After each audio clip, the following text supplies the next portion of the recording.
Olá, minha gente, tudo bem? Bom, vamos continuar conversando sobre essas duas personagens da literatura mundial, né? Esses dois grandes autores, essa autora e esse autor, de tanta significação para a literatura mundial. Olha, a lâmpada não está pegando direito, minha gente. Vamos ver se pegou. Pronto, fica aí. Então, vamos conversar sobre Dostoiévski e Clarice Lispector. Coisa linda é pensar numa possibilidade de diálogo entre Clarice Lispector e Dostoiévski. Olha, apagou de novo. Acende, criatura de Deus. Pronto, fica aí. Vai dar certo, minha gente. Então, pronto. Bom, todo mundo sabe, Dostoiévski nasceu no dia 11 de novembro de 1821. Todo mundo que acompanha esse canal e outros canais, e quem lê jornal, revista, quem acompanha alguma coisa do universo da literatura, já sabe que nesse ano de 2021 é comemorado o bicentenário de Fyodor Mikhailovich Dostoiévski. O que é interessante e que me ocorreu fazer aqui no canal com vocês é, durante esse mês, traçar um diálogo entre a obra desses dois grandes criadores. Agora me veio uma frase de Ariano Suassuna, né? O que não a arte é nascer duas vezes pelas forças da natureza, porque o que não é feito pelo próprio modo de existir enquanto vida, né? Pela própria força da natureza, pelo poder do existir, vou usar essa expressão aqui, que não, na falta de uma melhor, vou usar uma minha mesmo. Então, o que não existe pelo poder de existir em si mesmo, né? Da vida que a gente observa, né? Como a própria Clarice usa numa metáfora em A Paixão segundo GH, da barata. Há uma pérola que é criada pelo interior de uma ostra, né? A própria existência da ostra como alguma coisa viva, né? E tantas outras criaturas vivas. Então, aquilo que existe por si, né? O per si, como força da natureza, é sempre algo que, além de nos intrigar, sempre nos motivou a uma observação e a uma recriação. E a isso nós chamamos de arte, né? Então, vejam bem, a grande história, eu acho que nesse momento eu propus para vocês é pensar um diálogo entre Dostoiévski e Clarice Lispector e vice-versa.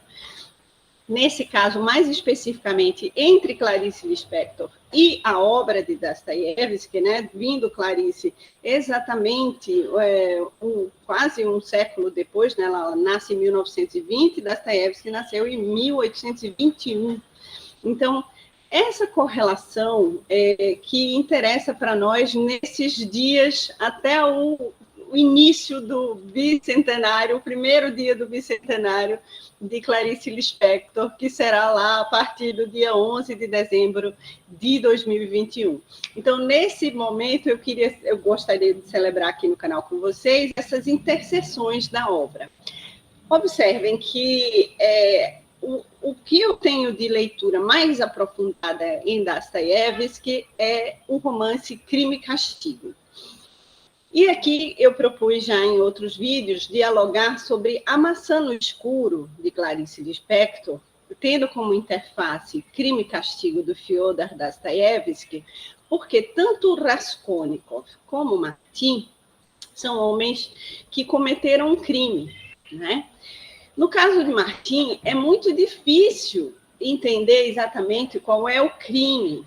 Eu poderia fazer aqui inúmeras configurações e proposições em relação ao que vocês leram da obra, né? Mas com todas essas informações interplanetárias, digamos assim, ou dessa periferia do surgimento do romance A Maçã no Escuro, eu acredito que Clarice possa ter dialogado ali com o Dostoiévski no sentido de entender a questão da palavra crime, o cometimento de um crime, a culpa, o castigo, o reflexo que há após a ruptura drástica, né, de alguma coisa que, pelo fluxo natural, pelo existir per si, continuaria sem a intervenção do homem a outro modo.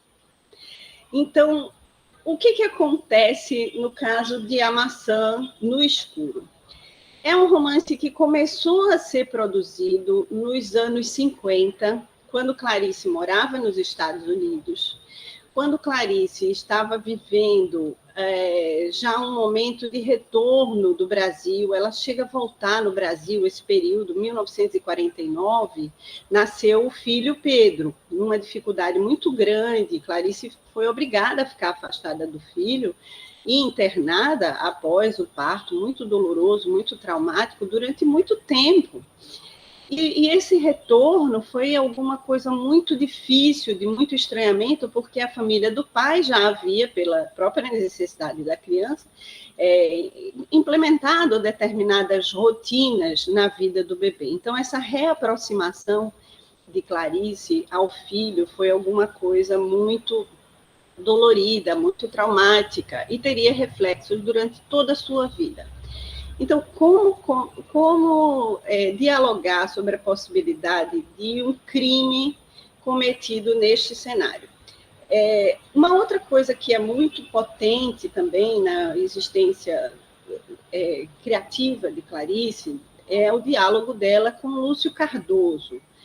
O primeiro livro de Clarice, Perto do Coração Selvagem, também é um livro bastante enigmático, talvez não tão enigmático quanto A Maçã no Escuro, né, que propõe toda uma revisão da linguagem, ou mais do que isso, uma revisão da criação do mundo a partir da linguagem, do uso da linguagem, e esse renascimento do homem, do humano, né, a partir desse uso do que seria a língua comum a todos, e aquilo que um Fernand Saussure vai chamar de parole, a palavra, aquela determinada outra língua que está num grupo mais fechado e ainda mais pode pertencer a apenas um indivíduo, não é?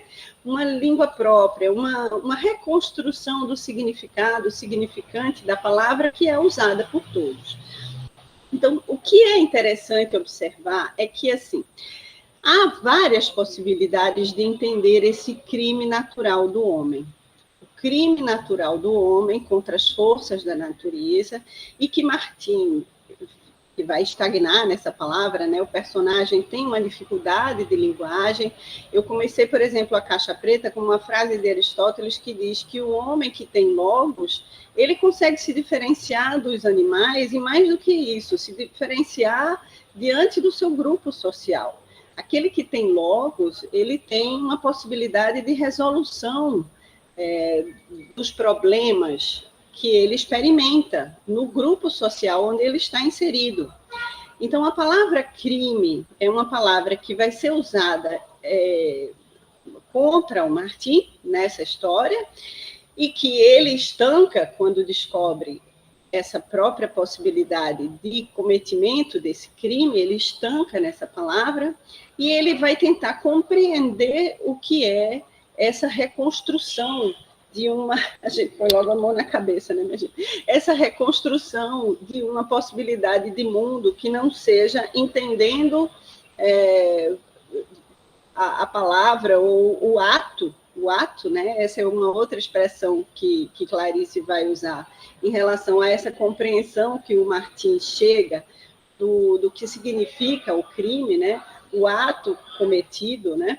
É exatamente nessa ruptura que Clarice está dialogando em relação ao que foi ou não o ato, quer dizer, o que foi o ato cometido por Martin e o que seria ou não a possibilidade de entender isso como um crime.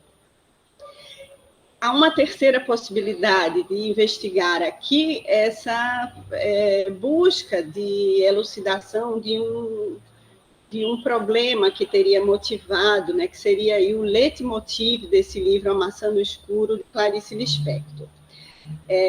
Ela é uma pessoa que cresceu numa região afastada dos eixos mundiais, digamos assim. O Nordeste de Clarice era um Nordeste, ainda hoje ele é um Nordeste que dialoga com o mundo, né? Nós tivemos um presidente da República que saiu do Nordeste, saiu de Garanhuns, de Pernambuco, e existe uma visibilidade outra em relação a essa região. Mas imaginem isso nos anos 40, nos anos 50, como é que era visto o Nordeste, senão de maneira muito arcaica. Em outra aula, a gente conversou sobre, por exemplo, como é que esse Nordeste aparecia, né, através das feiras populares, desse modo, quando interessava, por exemplo, ao Repórter Nacional, né, um jornal da época de 1950, mostrar essa, digamos, precariedade de funcionamento das coisas, quando queria contrapor a indústria brasileira construindo aviões. Então, isso era muito usado no noticiário na década de 50. Imaginem ter essa possibilidade de Clarice, tendo dialogado com o Nordeste, né, o Recife, de 1925 a 1935, poder construir uma obra estando nos Estados Unidos, morando nos Estados Unidos, depois de ter passado por Nápoles, de ter conhecido boa parte da Europa, né? E estar agora ao lado desse marido diplomata, experimentando viver nos Estados Unidos, onde se pensa diametralmente, de forma diametralmente oposta à nossa realidade, né? Onde se vive uma realidade outra, de fluxo de recursos, de injeção de dinheiro, né? De uma riqueza outra, que movimenta de outra forma a vida das pessoas. E as dificuldades que Clarice estava enfrentando com o filho, do qual ela foi, pelas circunstâncias, afastada em virtude desse parto tão doloroso, tão traumático, tão cheio de problemas, né?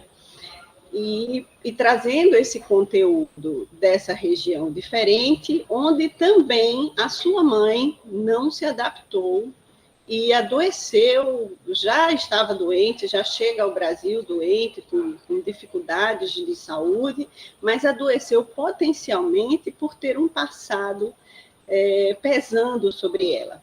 Essa é também uma frase muito importante que Clarice vai entregar à sua personagem, que é do gênero masculino, né, que se apresenta como sendo um homem, que é Martim. Aliás, um nome muito semelhante, sonoramente, ao nome da mãe de Clarice.